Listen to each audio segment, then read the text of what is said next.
কারবার তেরি গলো ফিকরা এক গাবি দেখতে দিতে উড়িয়া কি বলি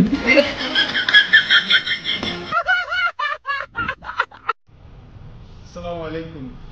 আমরা কিন্তু স্পিডোজ লিমিটেড জেনেরিক ক্যাফেরেসার বাইকের সাথে দিচ্ছি আপনাকে 2 বছরের রেজিস্ট্রেশন ফুল ফ্রি। আর ক্যাফেরেসারের যদি ইঞ্জিন নিয়ে বলতে হয়, এটা হচ্ছে সিঙ্গেল সিলিন্ডার 2 ভ্যালভের ডাবল ডিস্ক এবং ব্রেকিং সিস্টেম হচ্ছে ডাবল ডিস্কের অয়েল কুল। আর এটা হচ্ছে 15 bhp 40 টর্ক। এটার দাম হচ্ছে 2,10,000 টাকা। আর 2,10,000 টাকায় কিন্তু আপনি পেয়ে যাচ্ছেন 2 বছরের রেজিস্ট্রেশন ফ্রি। 2,10,000 গাড়ির দাম, সাথে 2 বছর রেজিস্ট্রেশন ফ্রি। সো ক্যাফেরেসার নিতে হলে আসতে হবে মহাখালী শোরুমে। দেখা হবে, খেলা হবে।